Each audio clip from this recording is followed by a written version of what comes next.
Hey guys, Savage Joy here tonight with Real Progressives. Tonight I'm joined by Wendy May. She is running in for U.S. Congress, CD02 in North Carolina. Thank you so much for joining us tonight, Wendy. We really appreciate it. Oh, thank you for having me, and I hope it's a little warmer in Pennsylvania than it is here in the snowy, great state of North Carolina. It's probably a little warmer, yes. So you are actually, just to give our audience a little background, you are running as a Democrat progressive, and it's your bio stated that you are a disabled Army veteran, a retired Methodist minister. Well, actually, I'm still a Methodist Episcopal Orthodox minister. I'm just on a sabbatical because my denomination actually allows me to run and allows me to bring forth the social justice issues of our denomination. But I took a sabbatical so that I could concentrate full time, not just on this race, but on the last race I was also in 2016. Okay, awesome. And it also says that you are a retired volunteer firefighter. I've got 35 years, almost 40 years of public service, including 160 days at the World Trade Center as a chief of a search and rescue unit. Wow, that is awesome.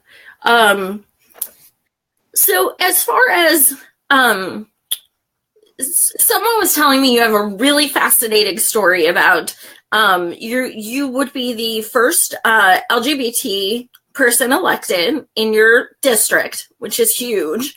And someone, actually two people told me that you have a very fascinating story about your life as a trans woman. Do you want to touch on that? First of all, trans is a label.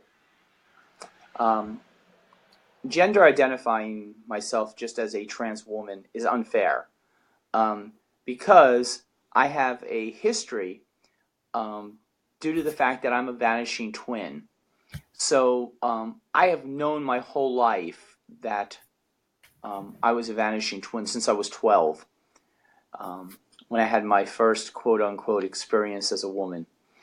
And so I identify as a trans woman because it's so much easier than trying to tell people that I'm gender fluid or that, I was born a boy and a girl. It's just so confusing. And the more important part about it is, Joy, that I'm a progressive Democrat. And that's more important than what my gender is or my sexual orientation is. When I first started running, people would always say, "Oh, there's Wendy, the transgender candidate." And I had to correct them all the time. There's Wendy, the progressive Democrat candidate, who just happens to have a gender identification that's a little different than everybody else. So it's it's about what it is. And what it's about in this case is that I'm running in a race against two quote-unquote Democrats. One who came out the other day said that Russians have interfered with our campaigns because somebody was selling male enhancement pills on a site that she used to own, and the guy happens to be from Russia. Yeah, Wow. Yeah.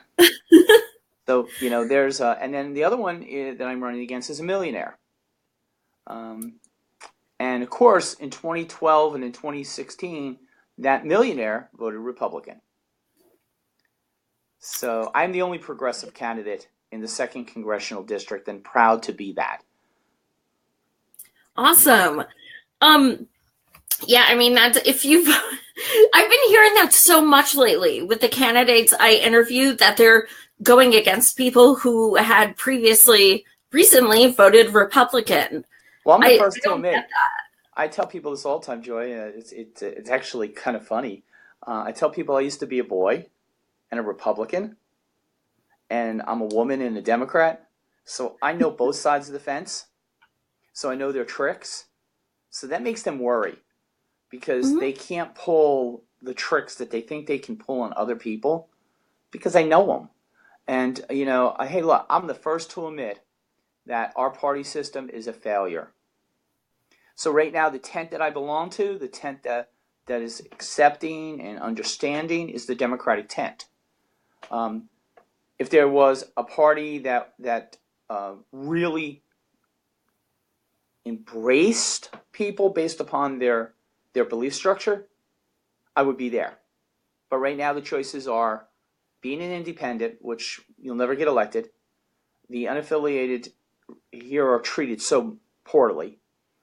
And then the other party, let's go straight forward. I'm open and honest. I'm a book that has many chapters, and the county party chair where I used to live sent me a letter saying, "You're transitioning to a girl. Well, we don't like that, so we've kind of taken you out of our party." So they left me. I didn't leave them, but they left a lot of Republicans. So, and I was proud to be a progressive. So, it's unusual, but there's actually progressive Republicans. Yeah, wow, that's crazy. It doesn't sound very welcoming. And we've seen that with a lot of us, millions of us did Dem exit. And a lot of it is because of that. So many of them are just not accepting, especially on the DNC. Hey, Gregory, if you're still here, can you get rid of this Sherston Carrie or whatever her name is? She's not being very supportive. So anyway, I digress. So were you a Bernie delegate? Because I was a proud Bernie delegate. To be exact, awesome. I was so proud that I actually fought because they tried to take the bus and not let us get on the bus to go over, so we'd be late. Yeah, you don't mess with Wendy May. You just don't. It's not advisable. So yeah, that's awesome. I was there too, but I was actually outside banging on the fence and protesting for 6 days, screaming my lungs out. many of my very close friends were on the outside of the fence protesting, and that's just, it's a shame because we're supposed to be an open party, and if we're going to be an open party and you're going to have a fenced in area and you're going to say, hey, this is the TV show going on live, reality television show called the Democratic National Committee's convention, but we're going to keep you on the outside, then we're not open. We're really not open. And what they did to Bernie Sanders and to many of the Bernie delegates was just wrong. It was. What do you think we could do to at least even somewhat change things in the Democratic Party? Because they don't really seem to accept any kind of blame or responsibility. Well, the Democratic Party, I'm proud of it in all its faults. It's a very large tent. It has been controlled. The entrances have been controlled for years, and then they were left open. So people who call themselves Democrats, who are not Democrats, who have I call it the one of the three. They are either really and truthfully Republicans in disguise, or they're the money of the party, or they're the mouth of the party. Career politicians, people who really and truthfully should have left a long time before. To overcome that, the Bernie people, the revolution, let's call it what it was a revolution. The revolution that Bernie Sanders and people like Bernie Sanders created is what changes the party.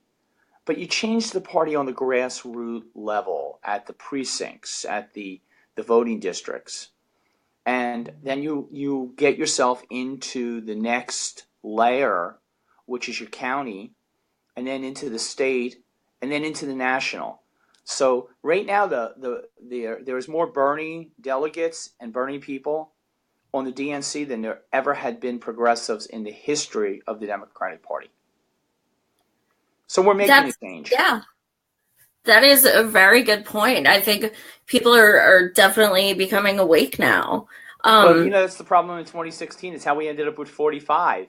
The most insulting president in the history that I can remember. I'm 56 years old, so I can pretty much go back, to I was little when John Kennedy was killed, but right from that, from LBJ forward, I can tell you, I can remember, and I never ever had a president who ever was as vulgar and as opinionated and as mouthy as 45 is.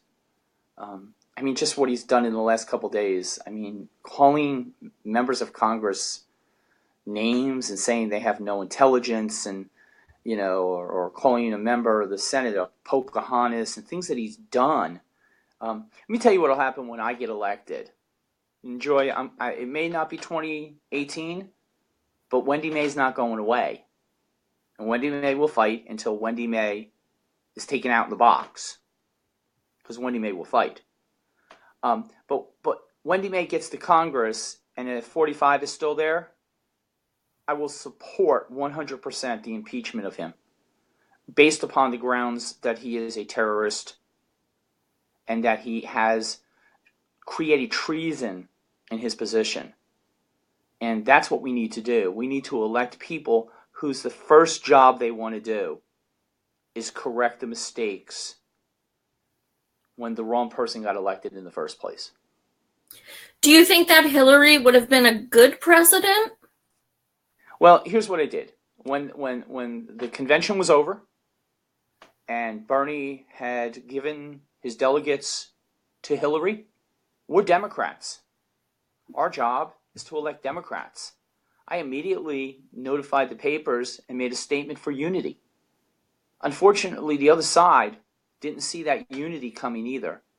So if they had been unified and had the right people at the right place, we could have won. But the problem is, we're no better today than we were in 2016 when it comes to party overall not being unified. We have to come together. We have been set back in every civil right, every right, any kind of right you can say, women's rights, LGBT rights, African American rights, Native American rights, every single right that my family has fought for since the creation of this country, we've been set back. I tell stories a lot because it's so much easier to relate to people. Joy, my great-grandmother, when my grandmother was just 5 years old, so that would have been, 1907, 1908. My great-grandmother would go and she would actually march and protest for women's rights. Wow, that's awesome. Okay. And then when my grandmother was a young mom, she would take my mom, so this is in the late 20s, and my mother and grandmother would go out, and great-grandmother would protest because we still didn't have rights. Now, another generation later, which is me, I'm still protesting because we don't have equal rights. And my children and my grandchildren should not have to worry about that. So it's my responsibility to stand up for the rights of all. All. I get yelled at a lot of times because people say, you use these quote words like, all lives matter. That's not what I'm using. We need equal rights, Joy, based upon human rights. Absolutely. And 45 just doesn't get it. He doesn't, and nor do his devout supporters, unfortunately. I live in a rural county that's primarily red, which we're making purple, but we haven't won any seats in a long time in this county. But I signed the CFAR, the Contract for American Renewal, right, and that has a 63+% rating amongst voters, and neither one of the two parties have 63%. So that is talking about issues. It's not talking about who took over my website or how much money I have. It's really talking about issues. And that has to be what drives this campaign. Because the issues of this campaign are the issues that rural Americans in the 2nd Congressional District of North Carolina face every single day. They can't tell you what House bill it is or what Senate bill it is, but they can tell you that at the end of the month, there's not enough money left to pay their bills, that a 70-year-old woman who's working as a waitress at Denny's, barely making ends meet, they can tell you, what they want: affordable housing, livable wage, health care for all, not just partial health care. I have a friend that she couldn't get mental health treatment because her insurance was just a piece of paper that meant absolutely nothing. It really meant nothing. And so we need affordable, okay, Medicare for all, universal health care. We need to get the big insurance companies and say, bye-bye, go back to where you belong. Because they're just, this is stuff that Bernie has been talking about for years, just no one was listening. And when he got the chance to speak, no one listened because the DNCC decided they were going to do what they were going to do. And guess what? They paid for it, didn't they? Look who we have as president. Yeah, thanks for making us pay for your karma. You know what I mean? It's like, we're the ones who have to deal with that. I'm a strong supporter of BOK, the Bank of Karma. Yeah. Okay? You're given when you're born. My grandmother, who lived to be 102, and God rest her soul, used to tell me things. And one thing she said is, when you're born, you're given a deposit. And as you do things in life with a moral compass, you make deposits or you make withdrawals. So there's a lot of people that have made hundreds and hundreds of deposits and do great things. Then there's millions of people who have taken millions of withdrawals. And you're right, we shouldn't have to pay for that. But guess what? We do. And until we have the Congress the way it was supposed to be when my great 17 generations ago went to Philadelphia and sat in the Continental Congress and passed laws to create this country, they had no intent of it being what it is today. It's just not. It wasn't what they couldn't see that. They visually couldn't see it. Right. Absolutely. Speaking of the DCCC, did you see their new slogan, their new official slogan? The DCCC? Yeah. Yeah, I haven't seen their new slogan, but I have saw this. This is my take on it. Hi, we're the DCCC. We're sticking our nose in where it doesn't belong. We're going to tell you who to vote for, and when you don't like it, you can leave the party. Yeah. Well, their new official slogan is, I mean, have you seen the other guys? That's their new slogan, honestly. Yeah. It's like they don't even try to hide it. Joy, I'm going to make a statement that really gets under people's skin, and it really does. At least people in Washington, D.C., in both the Senate over here and the House over here and the funny building in between. No one was supposed to be a career politician. No one. When your time is done and you no longer function the way you're supposed to, bow out peacefully. Don't be dragged out. The DCCC, their job is to protect their seats, not win elections. Protect their seats. And, the Republicans, that's what they do. Once they get a seat, they protect it. They're protectors of their seats. And we're Democrats, we're supposed to be the people who create change and take back that seat. And some of them, unfortunately, have become so neoliberal that they forgot what party next to their name exists. It's time for term limits. If we can have term limits for governors and we can have term limits for the president, we need to have term limits for Congress. It's just... Here's the one bad thing about that. Bye-bye, grumpy Grandpa Bernie. No, there's not a bad thing about that, because I'm going to defend this just so that you know. I didn't say get rid of people who aren't being efficient. I said get rid of the people who are not. You are presently in Congress. You're grandfathered as long as you are effective. And Bernie doesn't belong in Congress. He belongs in the White House. That's for damn sure. Okay? And not a White House in Vermont. The White House in D.C. The place where, I'm a progressive. I want to see a country making progress. The progressive movement, Joy, you might not know this, but the progressive movement started in the 1800s. Not the 1900s, the 1800s.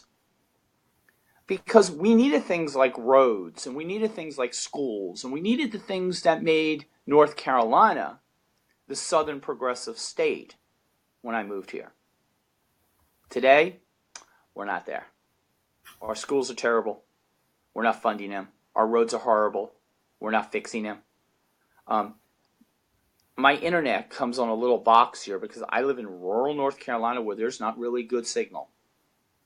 So we need to take care of those things. And we need to put people to work. Because when you put people to work and you give them livable wage, the economy builds, jobs come back, the structure works better. That's what Bernie and the progressive people, the true progressives. I'm not talking about people that joined the progressive caucus in Congress. Because I'm going to tell you, I looked at the list, and I know many of them because I worked in Congress for a while. And some of them have been around since I worked in Congress. Terrible thing to say. But the people calling themselves progressive doesn't mean they're progressive. It just means that this is the white bread of the 21st century. Let's eat that white bread. Yeah, right on. You also, since you are/have been a minister, what are your thoughts on separation of church and state? Is that something you can kind of guarantee that it's not going to run? Here's my philosophy. You ready for this, Joy? My religion is my religion. My God is my God. My God does not tell me to tell you that you need to be with my God. My God says, you have faith with me, and that's all that matters. So when I go to represent people, I'm going to represent everyone. I'm going to represent people of every single structured unbeliefs and beliefs. Did you see I said unbeliefs and beliefs? Because every person has a right in themselves to make those decisions. And it's not my job to take my religion and shove it. I don't believe in that. Because here's the thing in a nutshell. Joy, we came from England and France and Europe to this country. We came from South America. We came from North America, from Canada, for one reason. It was called freedom. It's not one freedom. It's all the freedoms. So, freedom of religion was the reason that we got here. We need to preserve that. So there has to be a separation. I'm one of these, my friends call me the God. They call me the God of taxation of churches. That's what I've been called in my own denomination. I believe everyone should pay their fair share. No one, at any point, anywhere, should have a sanctioned, tax-free anything unless they're doing something. Absolutely. Just because you got a building with a cross or a religious symbol or whatever it is, that doesn't make that tax exempt. You want to give tax exemptions to people? I got 4 groups that should get them right away. They should. You know what they are? Want to hear? What's that? You ready? Uh-huh. Mamas. Means somebody taking care of their family. Veterans. Somebody that fought for the Constitution. Public servants like police officers and firefighters and EMTs. People who serve their community. Okay? And people who are standing firm on social justice. They should all be taken care of first before you hand a check to a church or a mosque or a temple or shul or any of the other buildings, because that's what they are. They're buildings. Okay, and say, you don't have to pay taxes on this humongous building that would revenue. If every religious organization paid their fair share, we could end poverty tomorrow. Yeah, it's incredible. And then you look at people like Joel Osteen, who please don't get me started with millionaire Joel Osteen. Yeah. Back in 1985, I helped write a book. It was called The Cadillac and Lincoln Decision. And it was just a small book. It wasn't, it didn't go to Amazon because we didn't have that back in 1985. But it was a book about your church's pastor and what kind of car they were driving and what type of house they were living in. And Joe Osteen and his wife are very much like another one that just passed away recently. The great and wonderful, as some people call it, Willy Wonka. I mean, Billy Graham. Sorry. Let me tell you why I call him Willy Wonka of religion. Did you ever watch the Willy Wonka show, the Chocolate Factory show? Mm-hmm. Do you remember what happened at the end when Grandpa and Willie got into a what did they call it? A Wonkanator. Oh, right. An elevator that went everywhere. Well, I had a Monsignor in the Catholic Church tell me when I was 5 years old, and I'll never forget it as long as I live. Monsignor John O'Hara, Bradley Beach's Ascension Church, said to me, we're talking because my dad was sick, and I said, well, where will my dad go if my dad dies? And he said, well, in the Catholic faith, they go to a place called purgatory, and they get prayed out. But, your father doesn't, he comes in the back door to the church, so maybe he'll get a chance to get on the elevator. I'm like, Monsignor, what elevator? He goes to one that goes up and down, up and down. So you don't get stuck in purgatory, you get stuck in an elevator that goes up and down. And, I got a funny feeling. People like Billy Graham and people like Joel Osteen and some of the other great, wonderful people who won Pat Robertson. Oh, my God, to just make my hair stand up. They call themselves Christians. They get stuck in this elevator, and it goes up and down and up and down. Enjoy. The reason it goes up and down is because hell doesn't want them and heaven can't stand them. They stuck in the middle. And, that's what happens with people who put greed and brainwashing over words. And I don't care what religion it is. Every religion has words. It's all in the heart and in the mind and in your personal belief.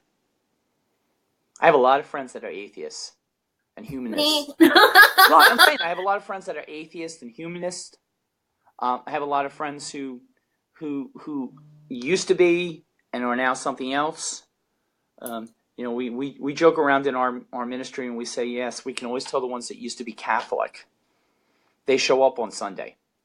They might not listen, but they show up on Sunday. But it's your walk, not mine. I know where I am.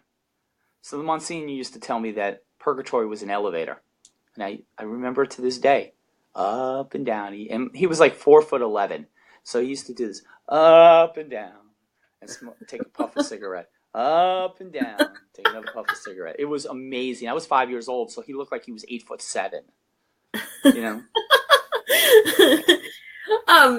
Something else you just posted on your page, which was shared on the event page as well, is you support Tulsi Gabbard's HR 3671, You mean for getting rid of the dirty fuel that cools us down and keeps us going? Listen, I live in Johnston County, North Carolina. So just threw that voice out there. We have the refilling stations for the oil tankers, and it's on Buffalo Road, which kind of is funny because it's the road that during the Civil War the soldiers walked down to get to Raleigh from Smithfield. It is growing by leaps and bounds. We need to face two simple things. We have the technology to be clean and green, and climate change is real. It's March, and it's snowing in North Carolina, hailing in God knows where else, earthquakes occurring, fires occurring. It's climate change. I helped found a group called Concerned Citizens in New Jersey, and that organization protested out at the Atlantic Ocean every single year to keep the oil wells off the Jersey Shore. We have the same problem now. We have people here wanting to do the same thing. That would be 45, in case you don't know who that is. Wants to take my Native American land. I don't look Native American, but I have 27.8%, so 28% of my DNA is Native American. He wants to go into the most holiest grounds and look for oil and gas and all kind of other things. A half a mile from my house that way. Nobody can tell where that is, but it's to the north and to the west of my house. They're putting the Atlantic Coastal Pipeline. No, you're not. I'm going to fight you tooth and nail because we don't need to have that. There's alternatives. There's a group here in Johnston County of concerned citizens as well, who work as lobbyists, basic citizen lobbyists. I won't say the name of the group because it's not fair. They're bipartisan, but they work here to lobby to get a carbon tax. That's a step in the right direction, but it's not strong enough for me. We need to get rid of fossil fuels and take those big people like the Iranians who support Democrats and Republicans with oil money out of the photo. Take them out of the picture. Joy, if we don't need that, we don't have a problem. We have enough green energy to return to Mother Earth what we're supposed to tend to Mother Earth. We only have one Earth.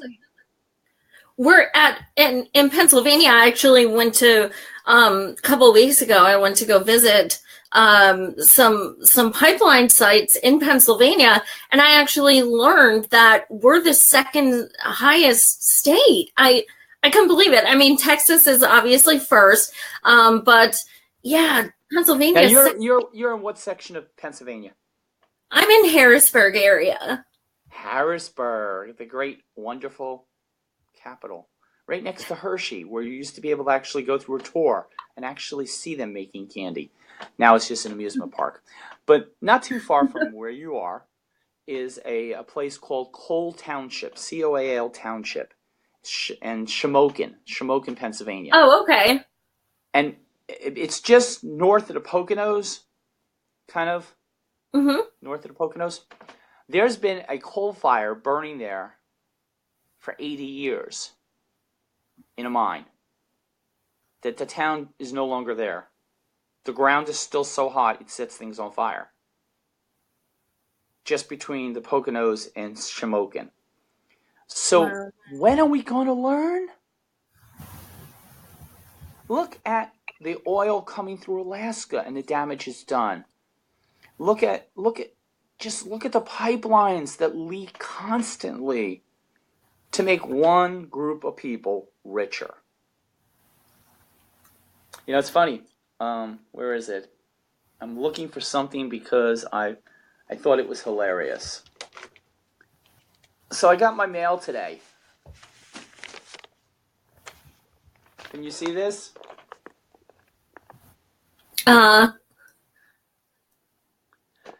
They sent me a questionnaire, okay, from an organization called the National Rifles Association of America, the NRA.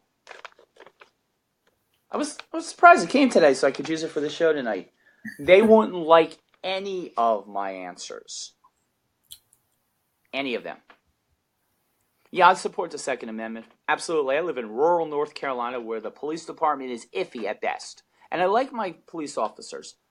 But when you have 5 or 6 of them on duty and you have a county that just is so large, people need to be able to protect themselves. But I don't think they need to protect themselves with something called an assault rifle or a tank or a machine gun. A handgun, that's public defense for themselves.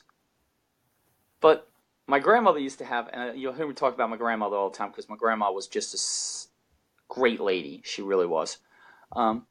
She only died because she got tired of training men. That was her line. And I thought it was funny. But she used to say, the guns aren't the problem. It's the bullets. We have a solution. It's called gun safety. We're Democrats. We're not coming to take your guns away, but we really want to make sure of 2 things. And one is that you don't shoot yourself and that you don't let your kid get near your gun to shoot you. Let me tell you a horrible story, Joy, if I have a second. Sure. I might need to pull myself together, but it's New Year's Eve, 2017 going to 2018. It's in a little town along the Jersey Shore called Long Branch, New Jersey, home of Frank Pallone, the Congress member. Not far from Frank Pallone's house, who still hasn't supported gun reform and has been a Democrat since 1988 in Congress. I'll call you out when I call you out, because I want to call you out.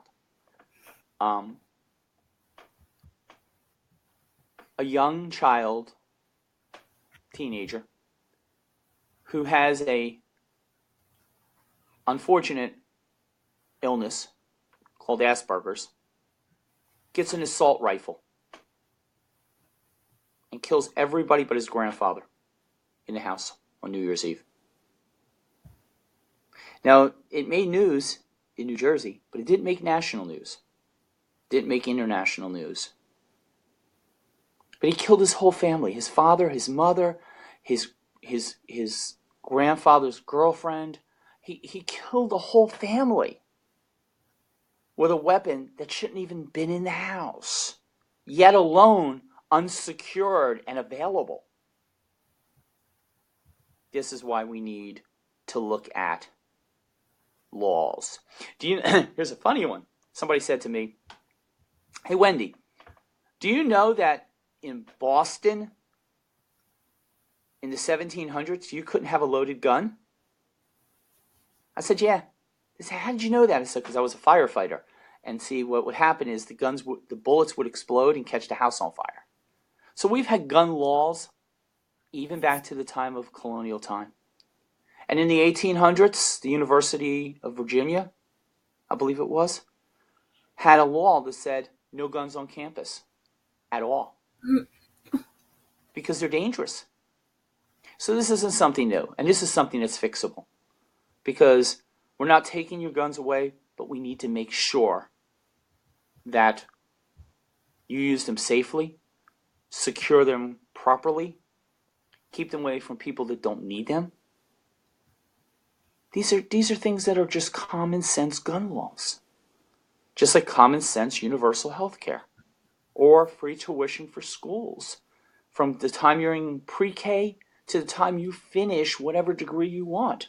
No one should be stuck with hundreds of thousands of dollars in student loans. Nobody should. It doesn't make sense. But we're radical. How are we going to pay for it? Hey, I have the answer to that question too.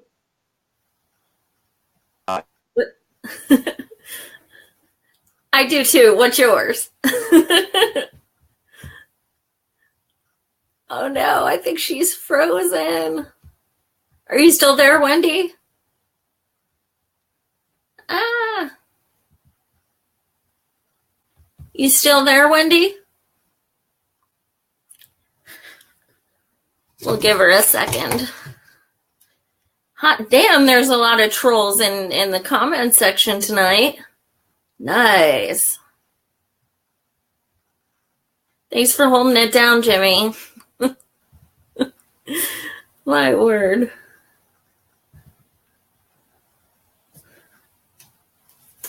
Sorry, guys. Let me see here. I'm gonna text her and tell her to log out and come back on.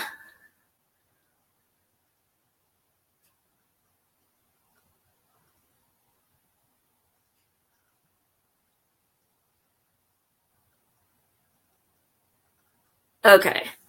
So hopefully she shall be back. That is the worst thing about this show, is the IT issues. I know, Jimmy, you'd bomb. Am I back? Yes! I was like, oh, shit. Okay, wait a minute, hold on. Let's see if we can actually, hey, there we go. Yeah, wait a minute, hold on. I'm upside down. Okay. Get me back.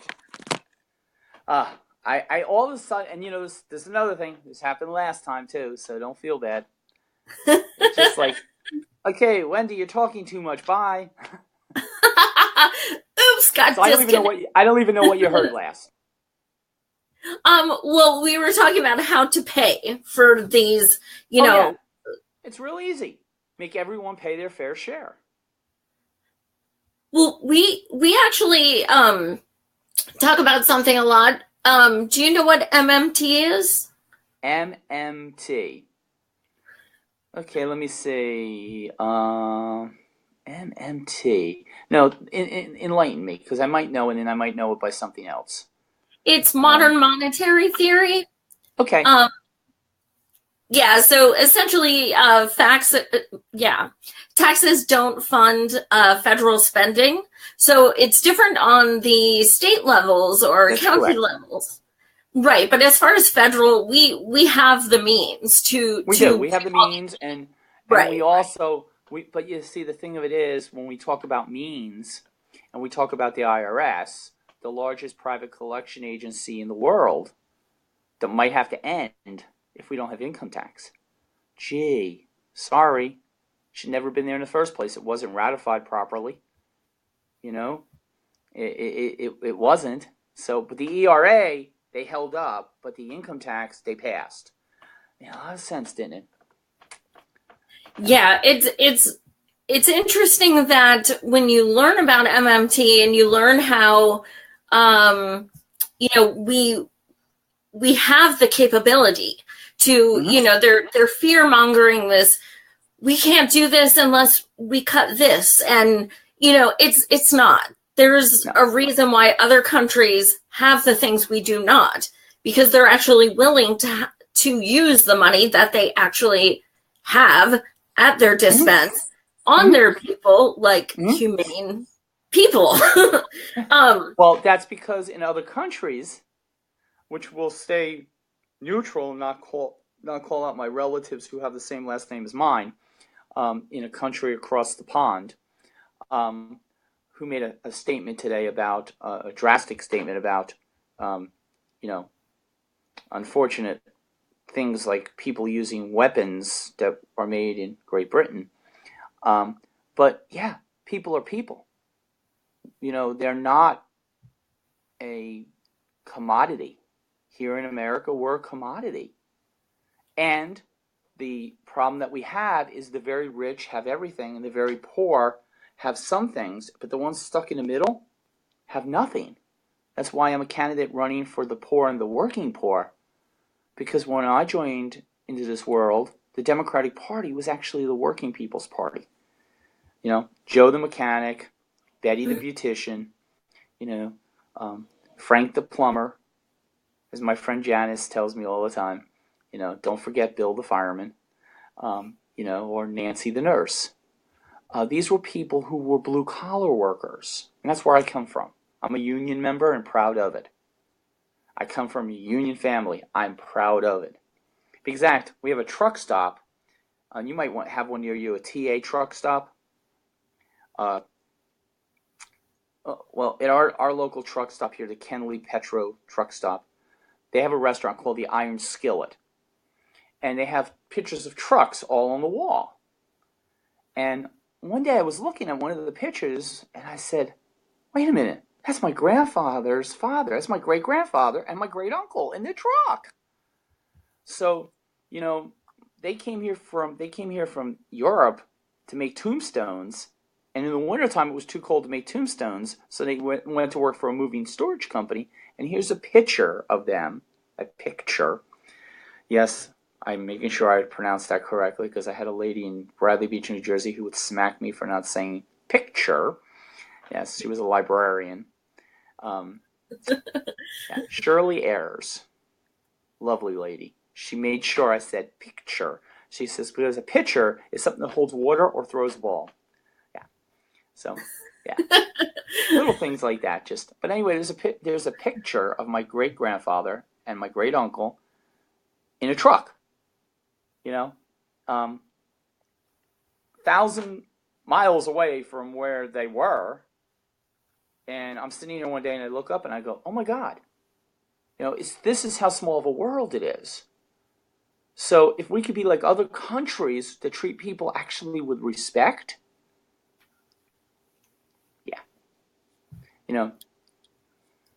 Right on. What you have to do. Yeah, absolutely. We're at the point where we don't have any other choice. This cognitive dissonance, get rid of it. This, this resist, it's not working. We need to get active. We need to stand together. We need to fight our country is falling apart. We can't, be do you know why people in my county voted for 45? He actually, a mile and a half from my house is a place called the Farm at 95. And he was here at a rally where there was almost 18,000 people that showed up to hear his mouth. And I was so upset because the local volunteer fire department brought their fire truck to put it up there with an American flag, becoming involved in politics when they are a tax-based organization and no one punishes them. But the reason he came to Johnston County, to rural Johnston County, was because he wanted to talk to a bunch of people who want us to be in 1950. I want us to be in 1950. When we had segregated schools, we had segregated bathrooms, we had segregated water fountains. People knew where they belonged. We didn't have a lot of migrant workers because people who came here had to work. Immigration is a big issue for me. I watch every single day a group that is based about 30 miles away from where I live, 30, 40 miles away from where I live, called ICE, come in and have roadblocks and stop people and ask them for proper ID. They target certain colors of cars even, because rich white people drive fancy cars, but poor migrant workers drive vans, old school buses, because they live in work camps where the master of the work camp takes them to Walmart on Sunday and gives them a voucher and says, here's how much you can spend this week. Now, when I was young, I came down here to pick, as my friends say, don't call it that, but that's really what I did. I come down here to take the crop because my great aunt went through 7 husbands. Yeah, she just couldn't keep one. But the migrant workers, the immigrants that come here, primarily from South America and Mexico, are treated so poorly. They're actually treated similar to people that were brought here without consent. And then we have a guy who's talking about, immigration, and everyone will build a wall, let's send them home. You know what'll happen? I'll tell you what'll happen. None of us will be eating, because nobody will be here to pick the crops. You have something. They have to have a legal way of becoming American citizens. When my family came here, on my mom's side, they came from Germany and Eastern Europe. They came to Ellis Island, or even before they came, there was a place, all they would check to make sure was they wasn't sick, and they were allowed in. That was how they got in here. My other side of the family, on my dad's side, part of them came also from Eastern Europe, but the other part walked here. They walked here. And, that Native American side that walked here was here before any of them. And no one checked their papers. And they've been really mistreated. No one's talking about it. Hey, Roman Dingo, I know you're awesome because you have a fake name. So, I mean, obviously you're badass. Ben, see you later.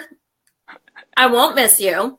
So anyway, you're showing how insipid you guys are. So thank you for joining. Anyway, next time. You get the fun part, because I have a little thing over here that I can actually hit to see that stuff. But I've learned a lesson. I was on with Victor last week talking about CFAR, and somebody was commenting on what I looked like and what Janice Covington Allison looked like. And Janice called that person out. Called that person out and said, you know what? If you want to provide us makeovers, we'll be glad to take them. But I'm getting ready to go to bed. And Wendy looks like Wendy because Wendy's been sick in bed for a whole week. But Wendy is so committed to this congressional race. Wendy got out of a sick bed. I mean, my hair and my nose matched. I mean, literally, hair and nose matched. I mean, I look like Puffy the Great, what do they call that, dragon? Puffy the Dragon, yeah. Yeah, I could have blown smoke out of it because I was so sick. So I don't even look at comments, because you know what? Even if they got bad comments, Joy, they're still hearing me. Even if they want to be a radical bot, they're still going to hear me. And that's the whole purpose. Yeah, exactly. And I mean, I kind of think it shows a bit of how insipid they are if we're talking about making the country better, and actually, trying to help people and help, our communities, and all they can do is post garbage. So, I mean, good luck. You know what? If I could talk to every single person on this earth that would listen for one thing for 1 minute, okay? We all say that love trumps hate. Well, when there's hate in your body, there's no room for anything else. And it's your karma, not mine. Because I love, I don't hate. I'm an advocate. My grandmother and grandmother both taught me this. You can't be an advocate for all if you're mad at somebody. You just can't be. So you know what? Your personal opinions are that of your own. I used to be on radio in New York, and I had my own personal opinions. The guy next to me was the biggest hypocrite, hater. He was the starter of the talk shows that turned in the 80s and 90s and 2000s, the Rush Limbaughs of the world. They all learned from Bob Grant. if they only had known that Bob Grant's executive producer was an African-American woman, they probably wouldn't have listened to him. Mm-hmm. Oh, and guess what? She lives in the next county over, and I ran into her about a month ago. And she hasn't seen me since I was 19 and a boy with big ears. That's why I covered my... I do have Dumbo ears. I'll admit I have Dumbo ears, and I was notoriously known for them. You know, I also had hair that was that long. But you know what? I always tell people that doesn't make me who I am. That just is part of my history. You know, I was at the World Trade Center 160 days, picking up, and I have 9/11 asthma from it. I was recovering parts of people who I knew and loved. That was the only reason I was there, because I was a search and rescue person. And I'll tell you something that doesn't matter at all. You can hate all you want, but when you hate, there's never any room for anything else. And love does trump hate. We see that every single day. It's just what it is. Yeah. And if everybody in this country would spend 1 minute loving instead of hating, and writing stupid comments on blogs or on our shows, or sending death threats, or making stupid things because I'm different than they are, you're different than they are. Yeah, we are. That's what makes America great. It isn't 45. It ain't a red hat with white letters. It isn't setting us back to 1950. It really is about love. And when you love yourself, you can love others. When you hate, it's usually because you hate yourself. You know, it's what it Absolutely. is. And you know, it doesn't. You don't have to have. You can't see it because it's up on the wall here. But it says, "I believe in pink. I believe that laughter is the best calorie burner. I believe kissing a lot. I believe in being strong when everything seems to be going wrong. I believe that the happy girls are the pretty girls. I believe that tomorrow is another day. I believe in miracles." It was written by Audrey Hepburn. And when I bought this house, it was on the wall. And it's still on the wall. That's awesome. It was on the wall, and it's still on the wall. And in one of my bedrooms it says, "Don't forget to kiss me goodnight." And on my other wall in my other room it says, "People come here as strangers and leave as friends." That's my motto. You know, I don't know if you've ever seen the photo that I have on my video, me and my collar, holding up a sign that said, "This is a welcoming house. Everyone is welcome here. It doesn't matter if you're LGBT or Muslim or a woman of color or a sexual assault survivor. It doesn't matter if you're an immigrant. It doesn't matter. You're loved here." And I live by that belief. And that's what sets me apart from the other Democrats I'm running against. Because I actually believe there can be change. Not just because I'm a progressive Democrat and a New Deal Democrat, but you know what I am? I'm a person who has faith in self that comes from somewhere else. And that is what makes me get up in the morning. That's what makes me move forward. What makes me talk to people that have a gun on the side of their belt, because I live in an open carry state where, unfortunately, you can't go to Walmart without seeing at least a dozen guns. It doesn't make me feel safe. Common sense gun law. Here's an example. There was a man had to be helped to the bathroom because he was blind, visually impaired to the point where he would have to get like this to see the screen. Guess what he was carrying on his sidearm? A gun. Strange, isn't it? Wow.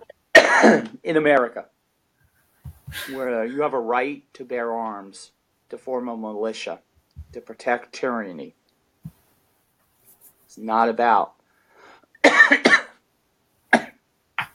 I get choked up a little. I have 9/11 asthma.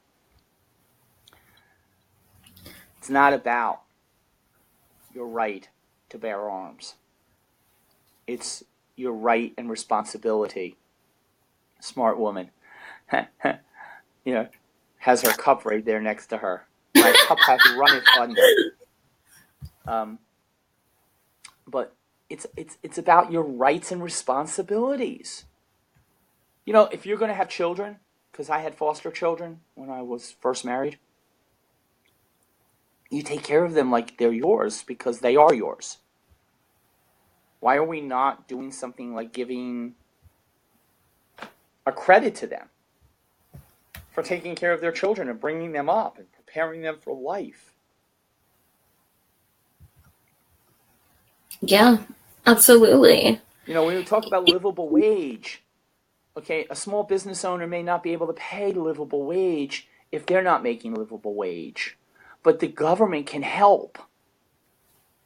This is how things get done.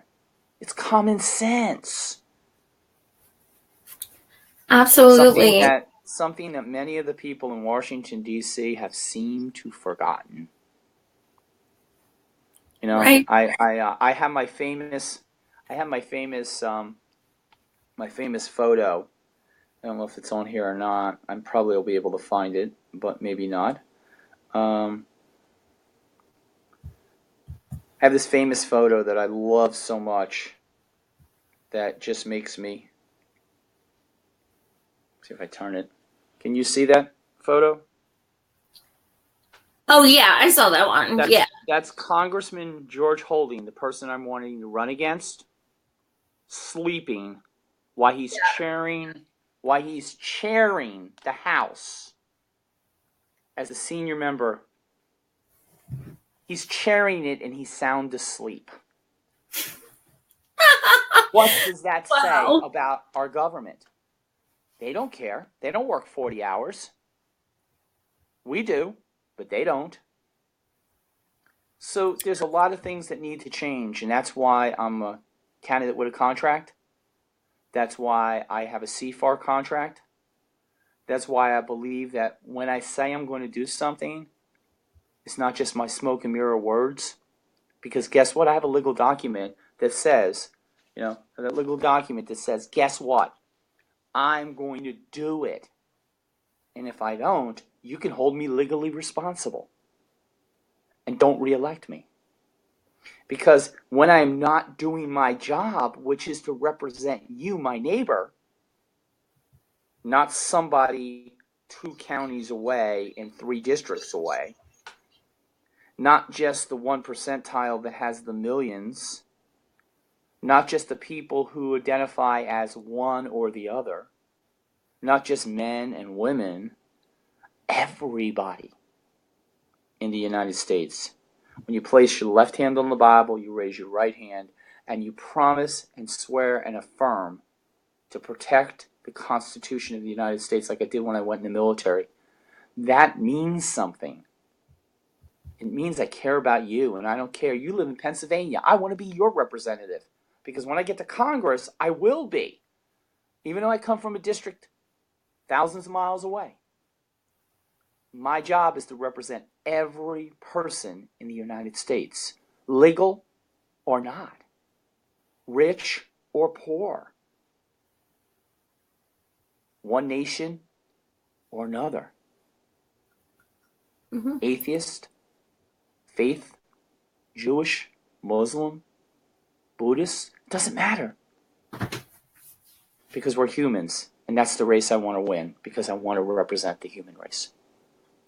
Right on. I think that I was going to ask you for final thoughts, but I think that's just give it to you as it gets. I do have one final thought. Sure. That is important. It is really important.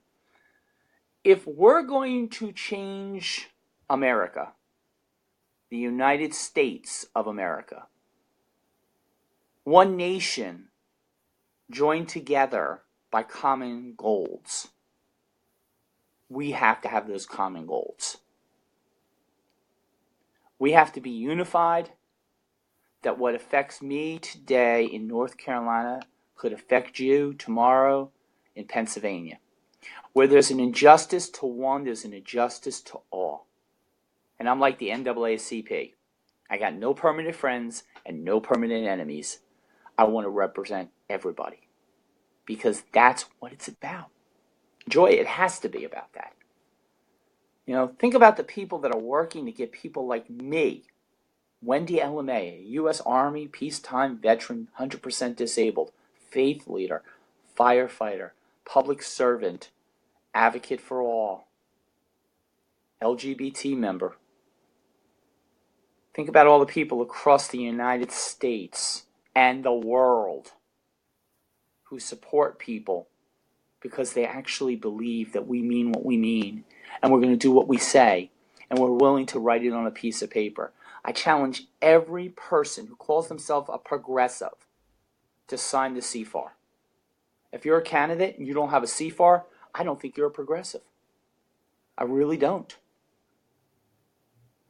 Because if you're going to call yourself something, then you better back it up with something. I don't care where you live. I don't care what color you are. I don't care what your gender is. I don't care what your sexual orientation is. I don't care any of those things. I don't even care if you have an R or a D next to your name or a U. R airport, RDU. Okay?